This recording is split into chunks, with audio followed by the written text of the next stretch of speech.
салом, мавзӯи имрӯзаи дарси мо муҳити дохилии организм. Муҳити дохилии организм аслан аз се моеъ таркиб ёфтааст: хун, лимфа ва моеъи байни ҳуҷайравӣ ё ин ки моеъи бофтавӣ. ҳоло дар асл мо як бофтаро тасвир кардем. Бофта таркиб ёфтааст аз ҳуҷайраҳо ва моддаи байни ҳуҷайравӣ. дар асл бибинед, мӯйракҳо вориди бофта мегарданд. Мӯйракҳо вориди бофта мегарданд. Дар ин маврид аз таркиби мӯйрак қисми моеъи хун яъне плазма вориди чӣ мегардад? Вориди бофта мегардад. қисми моеъи хун вориди бофта мегардад. Инчунин оксиген ва қисми моеъи хун, яъне на танҳо оксиген, инчунин қисми моеъи хун вориди бофта мегарданд ва дар натиҷа қисми моеъи хун ки вориди бофта гардид, мӯйракро тарк кард ва вориди моддаи байни ҳуҷайравӣ гардид, вориди бофта гардид, чиро ҳосил мекунад? Моеъи бофтагиро ҳосил мекунад. Яъне якум хун буд дар дохили мӯйракҳо, аз он ҷо вориди чӣ гардид? Моеъи бофтавӣ вориди бофта гардид, дар натиҷа чиро ҳосил кард? Моеъи бофтагиро ҳосил кард. Ва дар таркиби плазма моддаи ғизоӣ қарор дошт ва ин моддаи ғизоӣ ба ҳуҷайраҳо бурда ва расонида шудане. Аз таркиби плазма моддаи ғизоӣ вориди чӣ мегардад? Вориди ҳуҷайраҳо мегардад, вориди ҳуҷайраҳо, ва дар ҳуҷайраҳо ҷараёни мубодилаи модда ба амал меояд ва дар инҷаи мубодилаи модда як қатор моддаҳои нолозим ҳосил мешавад. Ва ин моддаҳои нолозим аз таркиби ҳуҷайраҳо вориди чӣ мегарданд? Вориди моеъи байни ҳуҷайравӣ, яъне моеъи бофтавӣ, ва аз он ҷо дубора вориди чӣ мегарданд? Дубора вориди мӯйракҳо мегарданд. Ва ногуфта намонад ки миқдори моеъе ки вориди бофта мешавад ва миқдори моеъе ки аз бофта вориди хун мешавад миқдоран баробар нест. Яъне зиёдтар вориди бофта мешавад ва камтар вориди мӯйрак. Бибинед дар ин ҷо чор тирча гузоштем ва ҳангоми бозпас се тирча. Яъне як қисмати моеъ дар таркиби чӣ мемонад? Дар таркиби бофта мемонад ва ҳар лаҳза ки ин ҷараён такрор меёбад, дар таркиби бофта миқдори моеъ то рафт зиёд шудан мегирад ва ин боиси варам кардани бофтаҳо мегардад. Чӣ бояд кард ки ин моеъро аз ин ҷо берун кунем? Дар ин ҷо ба мо кӯмак мерасонад чӣ? Мӯйракҳо. Дар ин ҷо мӯйракҳои лимфагӣ ва қисмати боқимондаи зиёдати моеъ аз таркиби моеъи бофтавӣ ба куҷо мегзарад? Ба таркиби мӯйракҳои лимфагӣ ва аз он ҷо ба куҷо? Ба таркиби рагҳои лимфагӣ.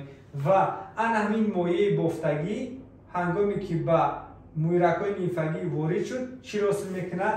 Лимфаро ҳосил мекунад.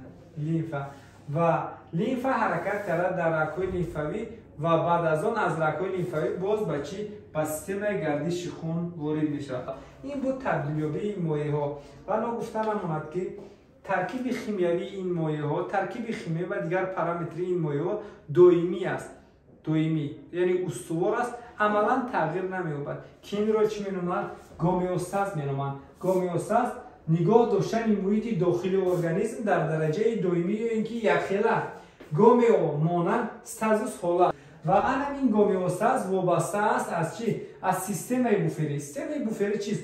Ин таъмини ҳолати кислотавии ишқории муҳити дохилии организм дар дараҷаи муайян, яъне дар дараҷаи муайян нигоҳ доштани муҳити дохилии организмро чӣ мекунад? Таъмин мекунад. Ва ҳар як моеъе ки дар дохили организм мо вуҷуд дорад ба худаш муҳити муайян дорад, ё кислотагӣ ё ишқорӣ. Ва дар ҷадвал ҳоло мо нишон додаем ки яъне муҳит pH чӣ аст? pH ин нишондиҳандаи миқдори гидроген дар ҳар як муҳит, дар ҳар як муҳити муайян. Дар ҷадвал аз 0 то 14 ишора шудааст, яъне муҳит метавонад аз 0 то 14 шавад. Агар муҳит дар дараҷаи 7 бошад, pH-и мо ба 7 баробар бошад, агар ин муҳитро муҳити нейтрал мегӯянд.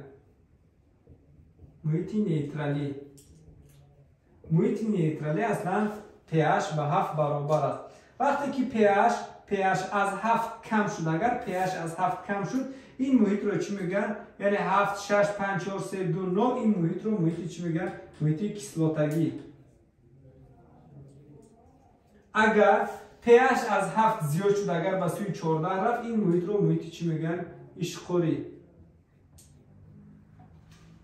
ҳангоме ки муҳит кислотагӣ бошад, дар ин маврид дар таркиби ан ҳамон моеъ, яъне кадом моеъи набошад агар дар таркиби он миқдори чи катионҳои гидроген зиёд шудан мегирад, яъне миқдори катионҳои гидроген зиёд мешавад, ки дар натиҷа ин муҳитро муҳити кислотагӣ ин ки чӣ мегӯянд атсидоз. Агар дар муҳит аз 7 зиёд шуда, агар ин ба сӯи 14 майл кард, дар ин маврид дар таркиби муҳит анионҳои OH захира мешавад, яъне анионҳои OH зиёд мешавад, ки ин муҳитро чӣ мегӯянд муҳити ишқорӣ ин ки алкалоз. муҳити алкалоз. қимати pH доимӣ аст, дар ҳар як муҳит доимӣ аст, тағйир намеёбад. тағйир наёбанда будани pH мо гуфтем аз чӣ вобаста? Аз системаи буферӣ. ва ҳоло мо дар мисол системаи буферӣ бикарбонатиро дида мебароем. дар муҳите ки кислотагӣ бошад, дар муҳити кислотагӣ, дар ин муҳит боқимондаи кислотаи карбонат кам мешавад. ва дар муҳити ишқорӣ бошад, дар муҳити ишқорӣ боқимондаи кислотаи карбонат зиёд мешавад. ва зиёду камшавии ин боқимондаи кислота ба қимати pH чӣ гуна таъсир мерасонад? бибинем, вақте ки муҳит агар кислотагӣ бошад, дар муҳит миқдори гидроген зиёд мешавад. HCO3 дар таркиби моеъҳо, яъне хун ва дигар моеъҳои организм вуҷуд дорад. вақте ки дар муҳит миқдори катионҳои гидроген зиёд шуд, муҳит аллакай чӣ мебошад? муҳит аллакай кислотагӣ мебошад. муҳит аллакай кислотагӣ мебошад. ва ҳар чӣ қадаре ки миқдори гидроген зиёд шудан гирифт, муҳит то рафт чи кислотагиаш зур шудан мегирад. вақте ки агар кислотагӣ аз як воҳид, яъне аз 7 ба 6, аз 6 ба 5 гузашт, яъне як воҳид иваз шуд, ин ҳангом метавонад ки фаъолияти узв бофтаҳои ҳаётан муҳим чӣ ёбад? Тағйир ёбад, халалдор шавад.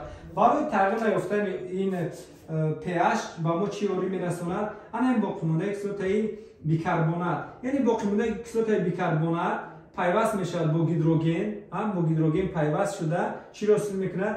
H2CO3, яъне худи кислотаи карбонат ҳосил мекунад. кислотаи карбонат дар муҳити кислотагӣ ноустувор аст, аз ин рӯ таҷзия шуда ба CO2 ва об мубаддал мегардад. ва дар натиҷа CO2 тавассути шуш, боқимондаи зиёдати об тавассути гурда аз организм хориҷ карда мешавад.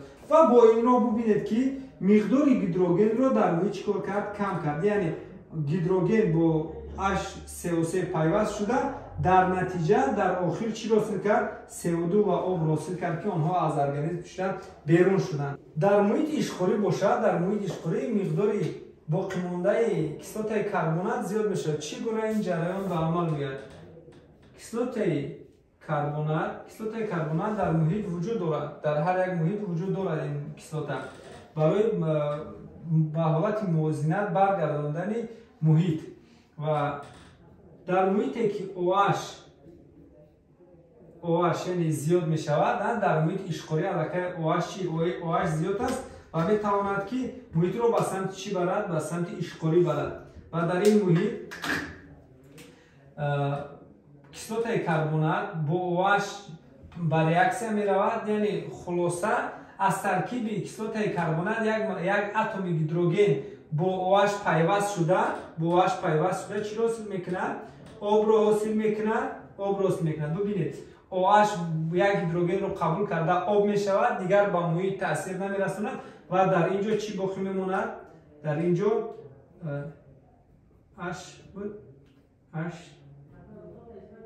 HCO3 як молекула гидроген, як атоми гидроген бо OH пайваст шуда ва дар инҷо чӣ боқӣ мемонад?